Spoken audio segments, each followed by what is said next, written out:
হ্যাঁ, আরে ভাই আপনি কে? তোর মরার সময় হয়ে গেছে, তোকে আমি নিতে আসছি। হ্যাঁ, কিন্তু মরার আগে জীবনের শেষ একটা ইচ্ছা পূরণ করে দেন। বল, কি তোর শেষ ইচ্ছা? আমার টাকা ভর্তি একটা ব্যাগ চাই। আচ্ছা, এই তো টাকা ভর্তি ব্যাগ, তোকে আমি পরে নিতে আসবো।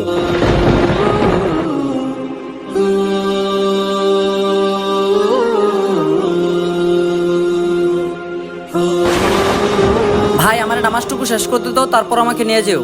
আমি তোরে নিতে আসি নাই, আল্লাহ তোকে জীবন ভিক্ষা দিছে। কিন্তু কেন? আমি যে তোকে টাকা দিছি, টাকাগুলো কি করছস? ওই টাকা তো আমি। ভাই শুনেন, জি ভাই বলেন। ভাই আমি একজন নামাজি ব্যক্তি, কারো কাছে হাত পেতে কিছু চাইতে পারি না। আজ দুদিন ধরে আমার ঘরে কিচ্ছু নেই ভাই, আপনি আমাকে একটু সাহায্য করেন। এই নাও ভাই, এই ব্যাগের মধ্যে টাকা আছে, এটা তুমি রেখে দাও। শুক্রিয়া ভাই। এইটা তোর জন্য ছোট পরীক্ষা ছিল, আল্লাহ তোর জীবন ভিক্ষা দিছে। আল্লাহ কত মহান। ভিডিও ভালো লাগলে সাবস্ক্রাইব করবেন।